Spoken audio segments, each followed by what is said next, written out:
Today is Tuesday, May 21st, 2024, and welcome to SBA Today.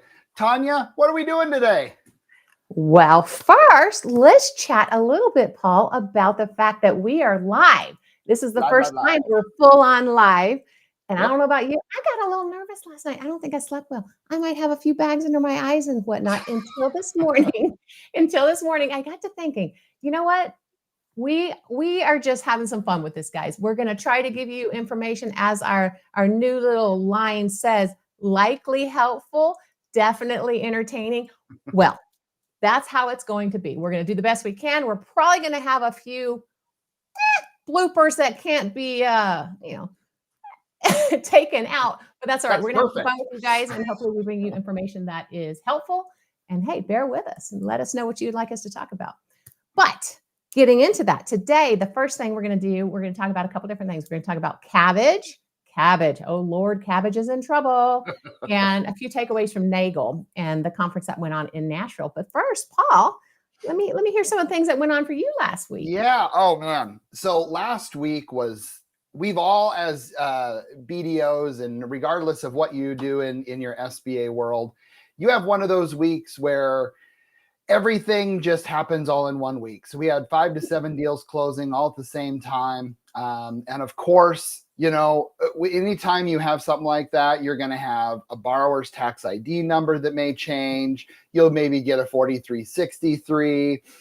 Maybe you'll find an error on your loan docs after signing that they have to re-sign. Things like that happen in our business. And no matter how hard we try to be perfect and have a great image to our customers and members, sometimes things happen, right? It's life. Even the most experienced BDOs have some of those issues. So, man, last week I couldn't wait for Friday because it was just everything I said is exactly what happened last week. So, I mean, everyone's had this happen. And then on Friday, our friends at the Washington SBDC posted something that I was like, okay, guys, that was pretty darn timely. And always remember this: grapes are crushed to make wine. Diamonds form under pressure. Olives are pressed to release oil. Seeds grow in darkness. Whenever you feel crushed, under pressure, pressed, or in darkness, you're in a powerful place of transformation. Trust the process. And I'm like, oh my gosh. I know. I actually printed this and put this on my wall because it's true. We all have that. So have you ever had any of those weeks, Tanya? I'm sure you haven't in your career at all. No, not at all. Just every single week, Paul, I swear. My most recent was, it's instead of getting to the closing table and then finding out after the fact there's something, it's getting to the closing table at all. And that's kind of where mine has been this week with a particular deal, particular borrower, and getting information that you require and you request. And I've been requesting it forever. I got a little bit direct this week, like really, really direct, like, because it was so darn frustrating that you're trying to help somebody and they've got to help themselves, right? They got to help themselves if we're going to get anywhere. But the nice thing about what you were talking about, that's why we have Arizona Missions. I love Arizona Missions because it tells them, anything can happen. You need to say that you're going to help us correct whatever it is after the fact or after we close. And so I do like Arizona Missions because of that reason. True. But we all try hard to have like the best, face forward and great experience. And, I lead a large division, so I'm always wanting to make sure that we have the smiles on the faces and the members walk away with big smiley faces. And, sometimes it's just, I don't know, maybe my bar's too high and I focus too hard. I don't know what it is, but no, I think that happens across the board. I mean, look at like tomorrow. So I'm on vacation from tomorrow through next Tuesday, even though I'll be on Tuesday morning, right? Because my daughter is graduating and she's turning 18 tomorrow. And then she's graduating this weekend. So talk about transformation, Paul. I mean, you go from childhood to young adulthood to adult. That's the transformation. That's the crushed grape into wine, man. Absolutely. Well, Anyway, yeah. congratulations, by the way. Proud mom. Thank you. I know. I'm very much a proud mom. It's my last one. So now I'll talk about my transformation because I'm going to be an empty nester and holy moly, what's coming down the line? Anyway, yeah, crazy. But okay, so enough about all that. Kabbage. Oh my Lord, y'all. Okay.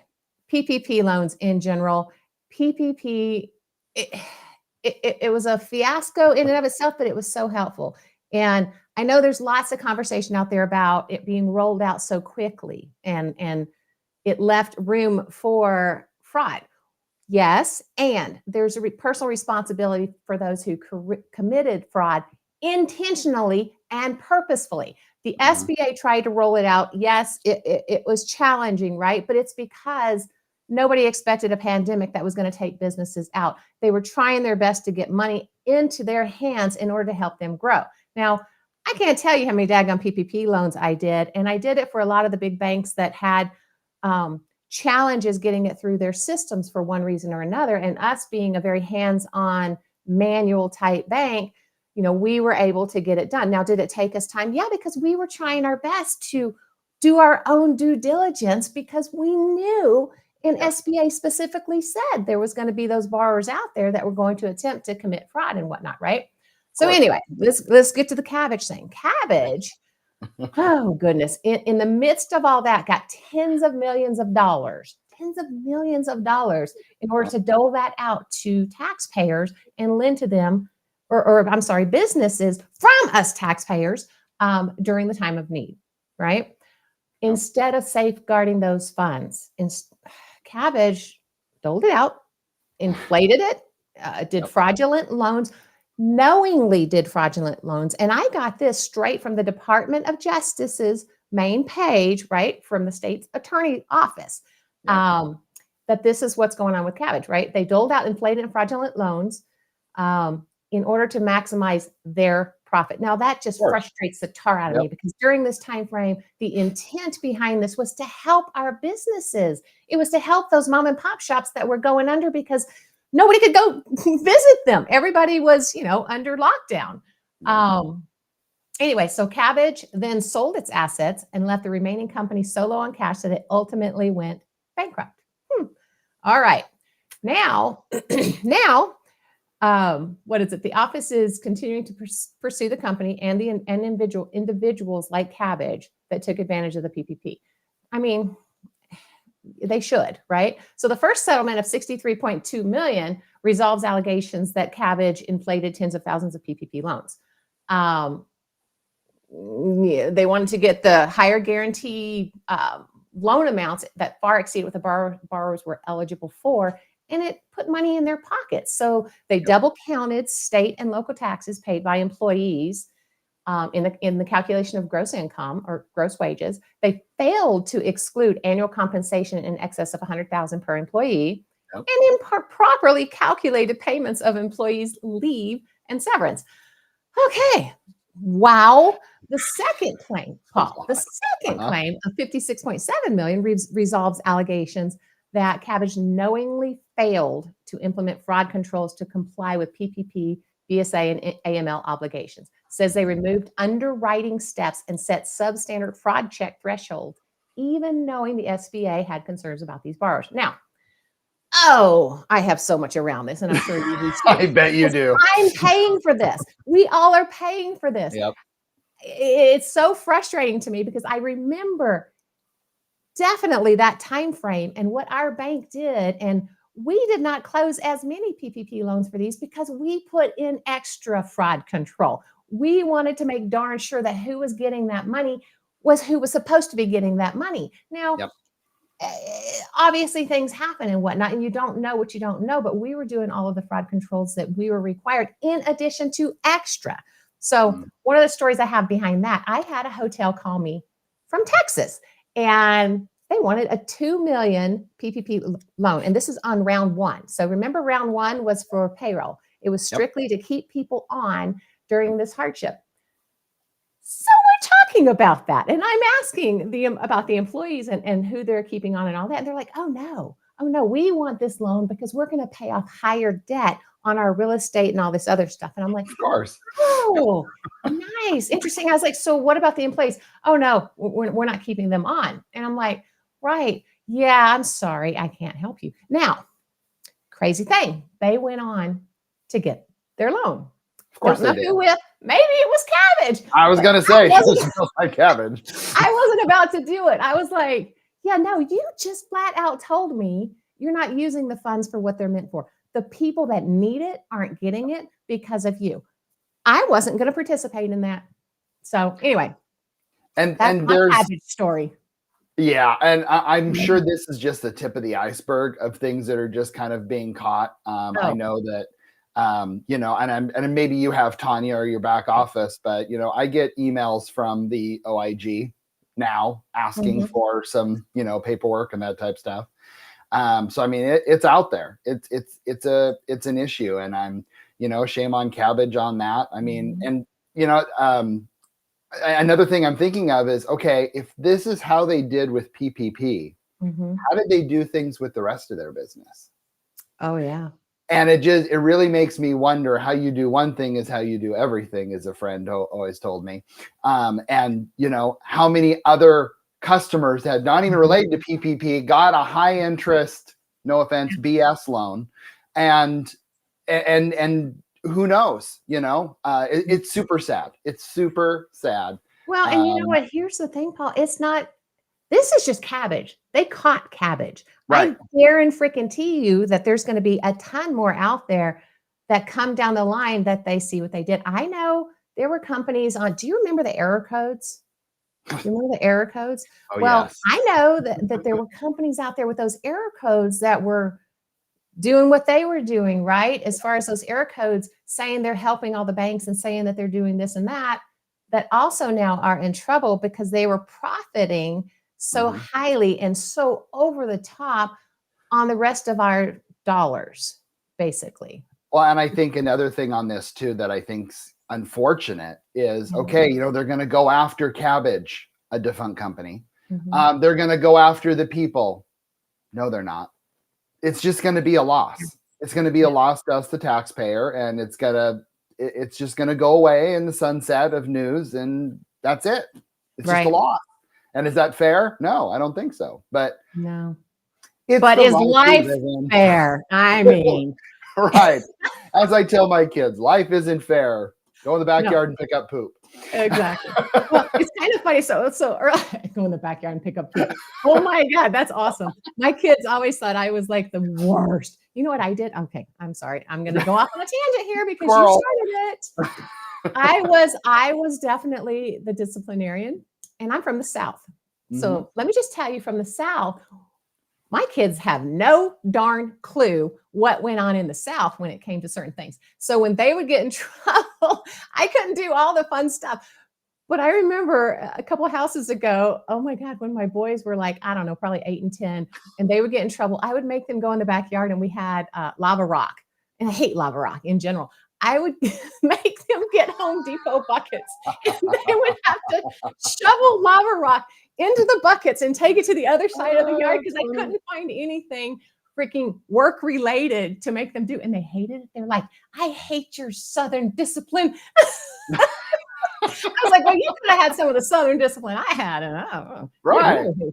Anyway, total. And hey, Emily, I'm going to send my son Parker over to clean up your yard. So. Oh, right. Exactly. Anyway, yeah, go for it. You're over in Florida. I'm in Seattle. I mean, it's a quick ride. Can he stay for a while? Can you put him to work? Anyway.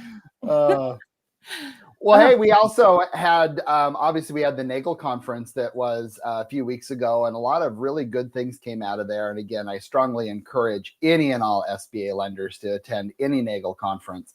The information that you get from there, besides the networking and everything, is just so valuable. And it's just, it's huge.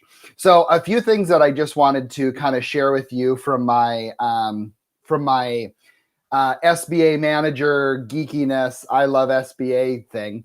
But they really, one of the things that was really exciting is in E-Tran, they finally added a blanket UCC under collateral. Now, some of you are going, yay. Some of you are going, what are you talking about? Who cares? Well, clearly you don't spend much time in E-Tran, and how many times you've had to try to figure out when you do a blanket UCC in E-Tran. So now we have blanket UCC in there. So now you know. Another thing that they talked about was DocuSign. A lot of people were kind of worried about, is DocuSign still okay, et cetera. Yes, DocuSign is okay from the heads up of SBA. It's okay. Just make sure you have a summary page that has the IP address on that, because you remember that's how we did PPP, right? And so as long as you have that summary page that shows that, then that would work. Lender match. I know Tanya's favorite topic. They've been continuing to. Are you dying? Oh, like that. You crack. I'm so fond of it. So they have been doing some KYC and fraud checks on those, and I've been kind of noticing those. I've seen a few that say true or false at the bottom, so keep an eye on those. That's a nice thing. One thing I thought was really interesting is they have been seeing a 20% approval on those lender match leads. 20%. I mean, it's not a huge number, but it's free deals you didn't have before. So I know Tanya doesn't like it when I talk about it because she wants all the leads to go to her. But there's a lot. I want them all. Oh no, we split, what we do? We split them out. So like my whole team, what we do is we take turns. I mean, we split each day and whatnot of who gets the lead. So yeah, there's never much crossover. And there's some very interesting ones in there, as I'm sure we've all seen and printed out. 4363. God bless the 4363. They're getting more popular. Sorry. They're really looking into a lot of these EIDLs, which is triggering a 4363 PPP. That'll trigger a 4363. So if you start seeing those, sorry, kids. Now, Paul, I would tell you got to tell people what that 4363 is, because we I'm speaking the SBA language. Who knows who's watching this?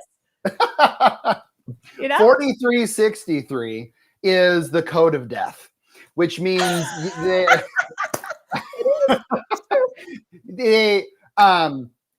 bottom line is there's something going on behind the scenes, aka investigation, that's going on with that, and it's really hard to clear those. Can they be cleared? Yes. Will they be cleared quickly? Absolutely not. So if you have one, there's a process that you can get on SBA.gov site, but man, it really slows your deal down and is really a big issue. So it's so frustrating too, because when that happens, it comes back and everybody looks at the bank that it's the bank is going slow, or the bank's not doing what they're supposed to be doing. It's so darn frustrating, because it's like we can't do anything outside of getting it cleared, and sometimes those are a challenge. Yeah.